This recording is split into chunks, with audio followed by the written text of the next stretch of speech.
Assalamu alaikum. Good evening, everyone. My name is Mr. Ali with his weekly, on a Thursday evening, sorry, this evening, with his weekly show from the Real Story on the ZMC Network. Thank you for joining me. First of all, Happy New Year. I hope you're keeping safe. I hope you're keeping warm as well. It's absolutely sub-zero temperatures at the moment. As you know, we've had a bit of a strange start to the year. Just when we thought things were going to go back to normal, on Tuesday, the government announced the latest lockdown, Lockdown 3. And that was inevitable if you look at the overall number of hospital beds that are taken up at the moment. Compared to the first lockdown, there are 50% more beds that are being occupied critically compared to the first lockdown.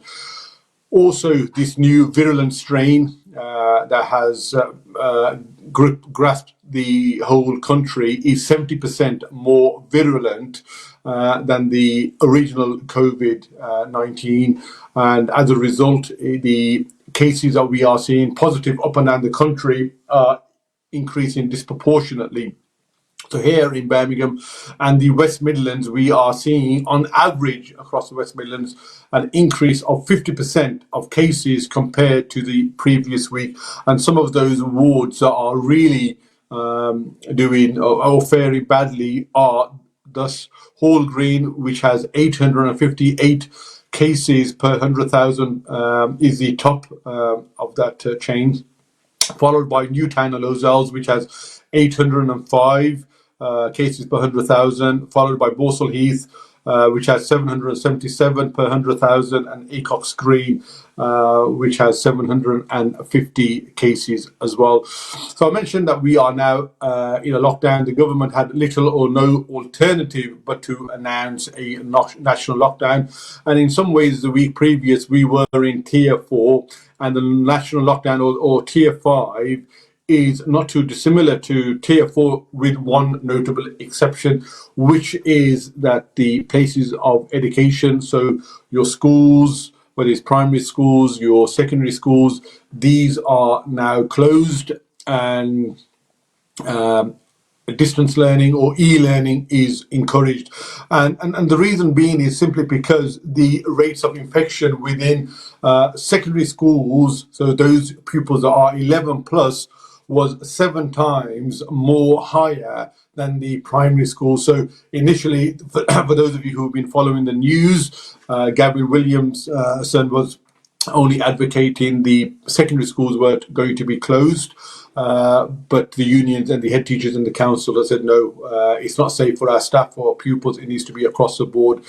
There is some glimmer of hope. There is some light at the end of the tunnel. We have now the license of 3 vaccines within Europe, 2 within England. Those are the Pfizer vaccines and the UK manufactured and researched vaccine, the AstraZeneca and the Oxford University one, giving us a protection immunity of around 80 to 90%. These are injected twice to the patient with a latency period of anything between 3 weeks to 12 weeks as well. So for those of you that have had a letter come through the post or via your GP, I strongly urge and encourage all of you to take up the appointment and do not cancel or do not turn up. Okay, so I have none other than a deputy head teacher, I think he is, Mr. Ghufran, Ahmed, who is a local teacher here in Birmingham,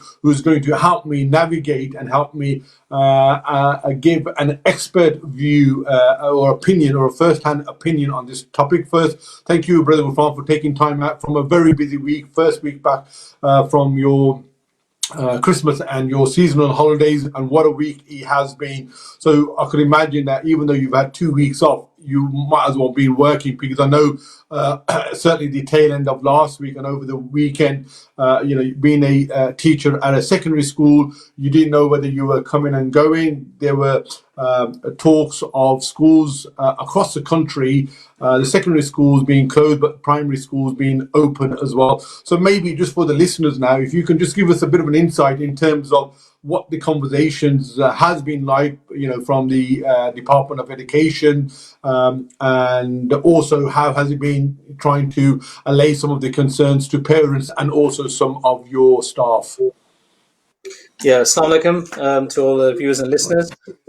Just a quick correction, I'm assistant head teacher at the Academy. Sorry. Not a teacher yet.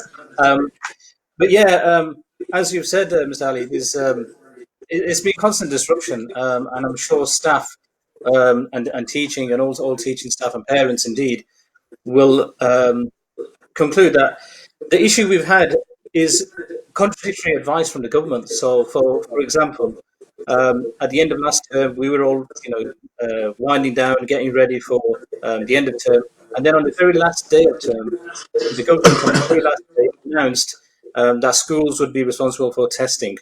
So they threw that spanner in the works without any further, advice or any guidance or anything like that. So a wonderful way to start the holidays. When you come back, you're responsible for testing, and goodbye, you're on your holidays now. So that wasn't a very good. That didn't go down too well, as you can imagine. Then fast forward after the 2 week break, we kind of knew that things could not be sustainable. The way the cases were increasing in London, the news was coming out that schools in London and even Scotland, that they were going to close primary schools. Again, up until the start of this week, up until Sunday evening, no news from the government. There wasn't going to be a U-turn up until Sunday night. So Monday morning, staff, I'll just give you an example of our school. They asked for the senior teachers only to come into SLT, and they asked all the other staff to work from home, continue with some online courses or anything else that they can do, almost like what we call a teacher training day, so a CPD day. Again, on Monday, the purpose of that, and I think most schools was so that we could get our head around this new testing method that was going to come up. So again, the issue there being, we're now responsible for 1,400 students in our school, and we're going to test every single student. We're getting these test kits delivered. So, like I said, on Monday we turned up to work, a team of 7 or 8 of us, and we had delivery of 1,000 test kits. So we had to get out and do that. So Monday we spent the whole day just trying to plan how on earth are we going to get these tests done. Fast forward to Monday evening, and all of our plans on Monday have now gone out the window again, and then obviously the national lockdown has kicked in. It's been a real hokey-cokey sort of period for yourself and also for your colleagues as well. And our sympathies lie with you, but at the same time, we are now in lockdown 3 in essence. It's not something that is new. We've had the first lockdown, the second lockdown, and we knew about this virulent strain right from the outset around October time. And obviously with the break over Christmas, families mixing with the winter season coming through as well, it was inevitable there was going to be a rise in cases as well. And I mentioned earlier as well that, the main spreaders were young people, whether it was through school or whether they were socializing afterwards. They were the main source of transmission onto maybe their relatives, siblings, or to their parents or grandparents. So in one sense, it makes sense that we need to protect the staff and also make sure that the bubble that is within the school is safe. And for those people that are tested, for them to isolate, but to thrust it upon to the educational fraternity at the very last minute, and these tests are easy. I've not had one so far, but I'm assured by people that do the test and also that have received it that there's a knack to it, and if you don't use it properly, you get a lot of false positives as well. And even those people that are receiving it is quite uncomfortable. You have to use it quite. Use it. You go into the nasal and the mouth cavities quite deeply as well. So, so was it the school nurse that was going to be delivering the test or doing the test, or was it the actual teachers? It was going to be the teachers. We actually, the senior staff who were in on Monday, we took this test. So we went through a dummy test ourselves. And basically, as you said, it was extremely uncomfortable. So you are talking about nasal swabs and back of the throat swabs. you know, to summarize what's happened is you've obviously got a little swab, you've got a little solution. So you take the swab, you put it into this solution, mix it around, and then you actually put it into almost like, if you can imagine a pregnancy test. It's almost like a little capsule which you put these drops on. So then within about, let's say, 5 to 10 to 15 minutes, 5 to 10 minutes, that little device will then start to change color. And they've got a little C on there and they've got a little T on there. T means the test has been conducted correctly. So if you get a purple line up to the T, it means the test has been conducted correctly. Then if it goes to a C, it means it's clear. The whole process took us about 10 to 12 minutes, and that's that. Now, if you imagine we've got to do that with students, the guidance we were given, that NHS was saying that it takes less than 2 minutes per pupil, less than 2 minutes. It didn't. It took us, like I said, 12 to 15 minutes per staff, and that's adults reading instructions and following it. The instruction for us was that the school was going to administer it. Originally, they said that there will be some additional support for schools. There was somebody even meeting military support and assistance to schools. None of that was. I don't know how that was going to be possible. But like I said, on Monday it was a real headache, for all schools up and down the country. They received this test kit. We even sat, all the senior staff, we sat and do a national webinar, which NHS and the government had delivered to all school staff. And even in that webinar, there were a lot of contradictions. There were things that they were saying about students were supposed to take a test, and while they await the test, and this is a bit bizarre, while they await the test, somebody asked a question, okay, if a student's waiting for the test, where are we going to place that student? And the NHS person delivering the webinar said, well, send them back to class. You don't need to have them hanging around. So hang on. You're taking a test, you don't know whether it's positive or negative. You're now going to send that pupil back to class. And then if it becomes positive, you then extract that pupil from the class, even though they've been exposed to everybody else. So the practicality was just not there. How do you talk about that? Yeah. No idea. There's no real joined up thinking there. And also, my understanding is that these, I think they're called lateral flow or lateral tests. They're about 50 to 60% accurate. I don't know whether the accuracy was communicated to you at all.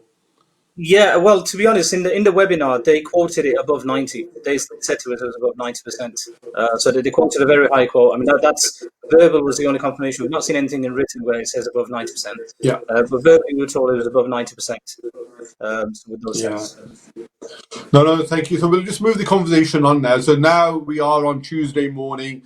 Boris Johnson and his cabinet announced there's going to be a national lockdown. All schools, primary schools, secondary schools, places of further education, whether it's colleges or universities, will do some distance learning and maybe some socially distanced classrooms if they can manage that, with early year schools still carrying on. So within, again, a short amount of time, you've now have 30 children per class now either having to be taught over Zoom for those schools, and the teachers are doing that. But for some of the schools, that is just simply not possible, or they're not comfortable or don't have the technology to do that. Just sharing my own personal experience, I was given a text and I left the school reception with literally must have been about 150 to 200 pages worth of printouts that they did at the last minute. So look, for the next week, this is your work. Get on with it. I don't know if you know, but Ghufran, but I used to be a science teacher back in the day before I became a medical rep. So I would say, maybe a bit more advantage compared to a lot of parents. So I'm able to sort of guide the children, even though a lot of things have changed over the last decade. But for me, I think it's very unfair for the children and also for the parents and for the staff to be put into this position, because as you can imagine, you're at a geography with a lot of demographics being from a BME community. Already, education-wise, we're at a disadvantage. And then not every child has access to a iPad or a laptop or even Wi-Fi. Ghufran, me and you take things like these for granted. But being frontline, I couldn't imagine that you probably had conversations with your pupils and with your parents saying, we don't have Wi-Fi at home, i.e., as in a router. They may have it on their phone, in terms of the normal sort of monthly credit, but not as a stable router, which is what you need if you are, so just I want to get your thoughts about what I've just sort of said. Yeah, so absolutely. As you said, the biggest issue we've got now, so testing was on Monday. On Tuesday, obviously, with remote learning coming in, remote learning causes a number of issues. As you said, the biggest one being this digital divide. And the government's now making, it's coming a lot more in the media, a lot more exposed about this, about the lack of planning. But to summarize, as you said correctly, a lot of people have got access to internet at home, which is solely on the phones. You're not going to be able to do remote learning on the phones. For example, a conversation we're having now on MS Teams or through a web chat, some phones can't, some of the network and signals, they won't allow that to happen. What the expectation in most schools, probably all schools, is that certainly in secondary, they follow the normal timetable. So I'll give you an example. Today, I had 3 lessons in the morning between 9 to 12. So each hour I was there online teaching the students. The attendance was pretty poor. Attendance was pretty poor simply because I wouldn't say that students don't want to learn. Quite a few of those students don't have access to the internet, or they have shared devices. Yeah. They might have a older sister who's using it at the same time. What the government said, and this is again a bit of a last minute change of decision. They've said obviously schools must stay open for key workers and vulnerable children. Now the latest guidance is those students who can't work at home, who are or don't have an environment to work in, they are now eligible to go to school. So that was a massive headache for schools, trying to sort that out as well. Yeah. So it's a real upheaval for everyone concerned, and particularly I want to focus on the needs of people from a deprived community, people from working class backgrounds, people from the BME community. We know people from a Afro-Caribbean background, we know people from Pakistani, Bengali background tend to fare less well in their GCSE results compared to their Indian counterparts, the Chinese counterparts, and also the white counterparts as well. And I suppose, with last year's debacle of not having the GCSEs and having this algorithm, I'm quite conscious, put the exams to one side, and we will touch on that, is the overall learning. And the whole purpose of being in schools is for them to have lifelong learning. This should be the foundation, the stepping stone for them to have, become, professional citizens of the future. And we know that this stop-start is going to impact, especially, for those children that maybe in year 6, maybe in year 9, 10, 11, those crucial years where, they've got, big exams or big momentous timelines coming up. These are going to be impacting them adversely for a long time to be coming. Yeah, no, exactly as you said. I can relate to that from both obviously as a worker in education, but also as a parent, because my daughter was doing GCSEs last year, had prepared, and obviously when we went into lockdown, in the end, the exams didn't take place. So personally, she, any person who was in year 11 last year, or any of the terminal years, for example, year 13 or year 6, they're at a massive disadvantage because they haven't gone through that exam process. So when they do in future go into an exam season or exam period, they haven't had that stress, that experience of that exam stress. So that's obviously a massive disadvantage. But as you correctly said, just the experience for even children from, for example, year 6 going into secondary school, they've not experienced secondary school. All the experiences, constant disruption. It's probably today's not we haven't got enough time to talk about this, but the massive implication of all of this is the mental health on students, on parents, on families. That's going to take years to recover from. That short term, we could be out of lockdown, within a month, 2 months, however long. But there's a massive issue here around mental health. Ghufran, I want to come in there. I know the first 2 lockdowns, as you know, I've got my own children. I run a football academy. One thing that was noticeable was that the children that had been away from school, that their, this is just anecdotal, this is, that, their response, everything had just slowed down. Their routine had been disrupted. They were getting up about, 9, 10 o'clock. Normally when you have a conversation, it was quite sharp. Children, they're very sharp, they're very quick-witted, but everything was like in slow motion. And the fact that they didn't have that routine, they weren't being pushed by the teachers, their horizons, their thinking, everything just had slowed down. I could visibly see that in my interactions with the young people. So, I don't know whether that was a similar experience to yourself working in frontline education as well. So, Yeah, absolutely. I mean, I can totally relate to that one. We saw a massive increase in punctuality records in terms of how late students were coming into school. Common excuse, in the past it was travel, travel disruption or whatever.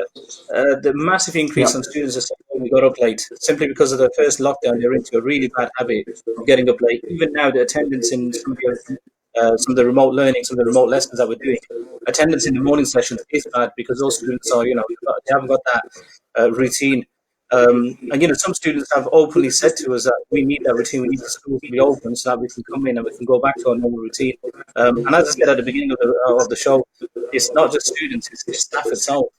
Staff themselves, I was surprised at how many staff came into our school voluntary. They're not required to come in. Obviously, you can do remote learning from home or from school. But a lot of staff that I spoke to today, they all said we need that routine. We need to come in. We need to be in an environment where we can do that learning and can do that teaching. Sorry. I want you to use this opportunity, Ghufran, because when you speak, I'm sure you get it as well from some of your friends and peers. Not peers, but sorry. So your circle of network saying that the NHS staff are doing amazingly well. They really putting their own lives at risk for protecting the country. But the teachers, they get in the easy bit whereby the schools are closed. It's almost like an extended holiday. But I want you to sort of put that counter argument really and say, look, how hard you are working behind the scenes to get everything ready for the young children. Yeah, no, absolutely. Again, I'll say this to you: just the amount of staff that are coming into school. I'm pretty sure. I can honestly say, I'm pretty sure up and down the country, if staff had the choice to go into school, they would much more prefer to go into school rather than work at home. At home, it's not just about the hours and the lessons are almost identical to the same. We're not changing our times. A lot of schools are not changing their times. They're saying to teachers, look at your timetable. If you're teaching the same time. So follow your timetable. So that's not an advantage for us. Remote learning is a lot more difficult, a lot more stressful for staff because we're trying to cram in all the content that we would do in a face-to-face situation in a lesson, but we're trying to do it remotely, while at the same time trying to maintain the boundaries of safeguarding. So we can't really have an open discussion, with students, so we can't have that question and answer, and you could do it to a limited amount. But again, it makes a lesson kind of boring, really, for teachers themselves. How much stuff can you actually talk to kids about without receiving anything back? Anything that we do receive back is electronic, so either on the chat group icon in MS Teams or Zoom, or it's emailed across. So again, in terms of that, it's definitely increased the workload in terms of staff. And even on the morally and spiritual side of things, we don't have that interaction with students. The first thing we'd like to do is greet a child, smile at a child when they come into the classroom, ask them how their day's been. We can't do any of that, and there's that kind of sense of injustice that we're not in the power that we can do. I want to echo the bit that you mentioned about how exhausting it is doing it, teaching virtually. Because you're not able to have that interaction, you can't see some of the body language and the feedback from the students. It's just one way, a bit of a sort of a parrot fashion. And some of the teachers that I know, they're not enjoying this at all, and they would rather much bring the children back in safely and have that face-to-face teaching. So for those people that are thinking that at the moment the teachers are getting off lightly, I think maybe it's just worth, if you have got any teachers within your network, just to sort of, get it from the first hand, from the horse's mouth of how difficult it is to teach in this e-learning environment. So the other thing I was going to move the question on was about the exams. We know the GCSE exams for this year have been cancelled, as well as the A-level results. Last year it was decided by an algorithm, which one was late, and secondly,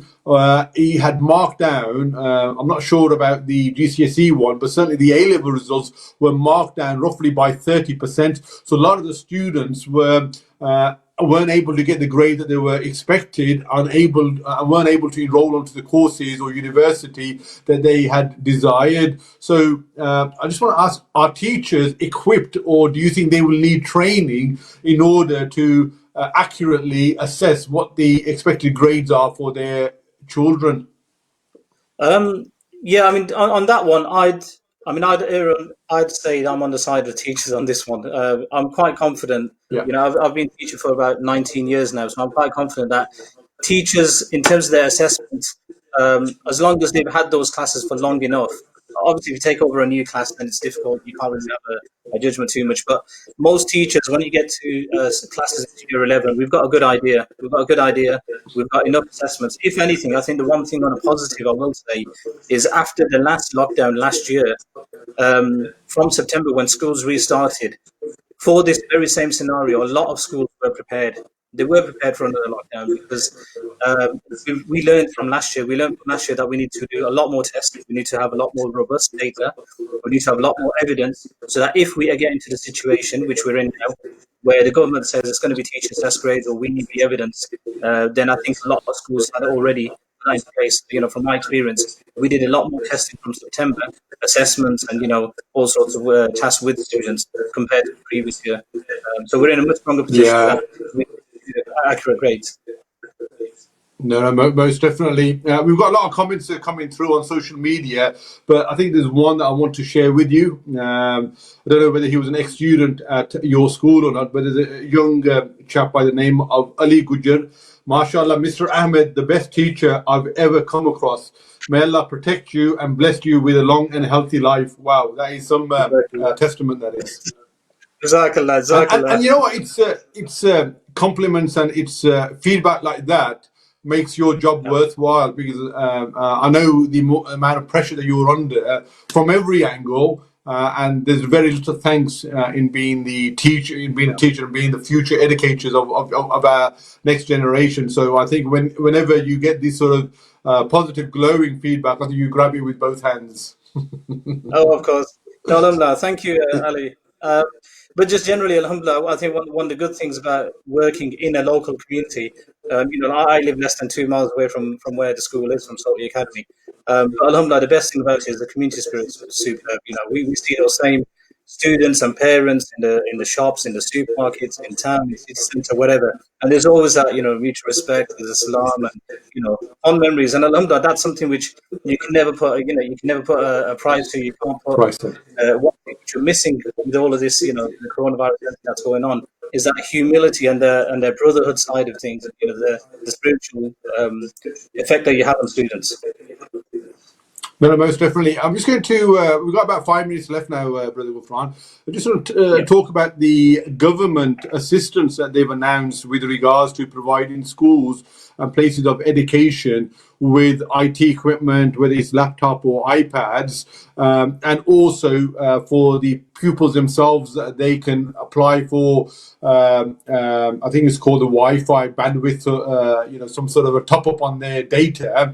How have your school been in terms of, for those unfortunate children aren't able to have the equipment, are you able to provide them, or have you applied for this scheme?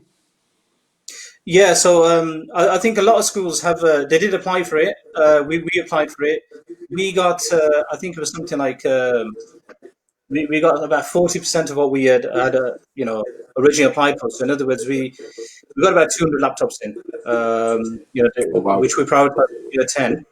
Now that sounds like quite a lot. 200 sounds quite a lot, but it's not. It's nowhere near enough. The amount of parents that requested it, the amount of parents that applied for you know, the laptops and the devices, the amount of parents that you're even emailing us and contacting us on a daily basis, and today, yesterday, this week, saying that our children can't get online, they can't access the lessons.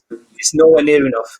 I think, you know, there's a report that's come out that, you know, nationally, I think the head teachers are saying there's about 20 or 30% increase in students going into school in this lockdown compared to previous lockdown. And part of it is the government's change, where they've said if you don't have the digital device at home, or you don't have the environment to learn at home, you can then go into school, you're eligible to go to school.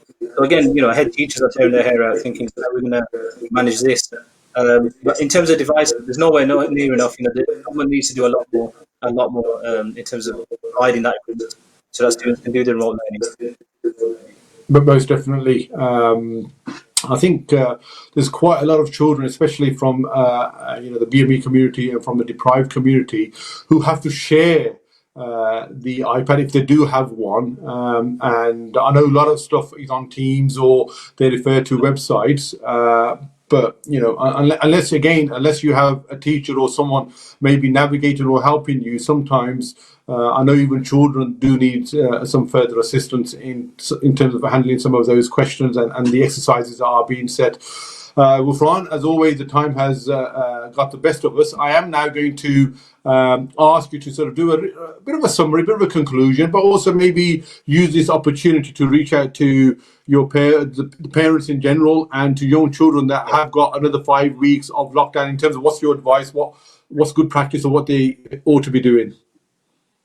Yeah, Jazakallah. I think the key information here is two things. One is communicate with your school. So if you've got any issues, first of all, let schools know. Don't suffer in silence. Speak to schools. I'm sure they'll be able to do something for you. But secondly, this is from a parent. I'm saying this from a parent perspective. Please try to get a routine for your children. Now is the best time to get it in the first week of lockdown, in the first few days of lockdown, because if they don't get into a routine now, they're going to find it very difficult. What I'm saying about that is, of course, give them some free time, but try to arrange a timetable around them. Speak to your son or daughter, sit them down and say, what is your timetable for tomorrow? What lessons have you got? Okay, these are your lessons. In between, you've got your free time. Don't let them just go on to online games all the time and Fortnite and all these other games. So monitor it. Again, I'm saying that from a parental perspective. I know my son, he's 10 years old. If I give him the free rein, he'll be on his laptop for hours, not doing anything. So I've got a quite strict regime with him. I'm saying to him, okay, you've got your mosque work on the side, you've got your school work, and then in between you've got your free time. So I think to summarize, what I'll say is, alhamdulillah, for everything and every situation, everything happens by the will of Allah.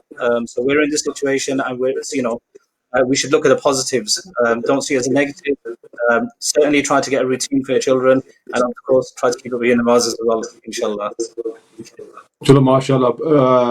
Brother Ghufran, thank you for your time today. All I will say is on behalf of myself and ZMC, our du'as and our support is with you. It is a tough time, and with your support, with as a teaching fraternity, with the parents and the children, this dark moment we will come through, and hopefully all the kids will have a bright future. So on that note, thank you very much for joining me, and I just want to sort of give my summary to the listeners and viewers. We are at the start of the third lockdown now, and the kids find themselves again looking at 5 weeks, 6 weeks that they're going to be working from home. Some schools, some teachers are better than others in terms of putting on the e-learning class, but not everyone is able to take advantage or has the resources to be able to carry out the e-learning. But as parents, my advice to you as the deputy or the assistant head teacher, Brother Ghufran, said, please do set time aside, get them up early. 8 o'clock they should be up, 9 o'clock they should be starting their class. Whether you as a parent can help them or not doesn't matter. They need to be there. You can provide the framework, the environment for the kids to at least be able to focus on what they ought to be doing, whether it's learning or whether it's through printouts. And hopefully by the end of the lockdown, the disruption to their normal routine will be quite minimal. And hopefully for those that are having exams at the end of this year, the previous work and the previous attitude in class, that will be there for the teacher to see and be able to give the marks that the children deserve. On that note, please continue to keep a safe distance. Please continue to adhere to the Tier 5 national lockdown. And until next week, God bless, look after yourselves and each other.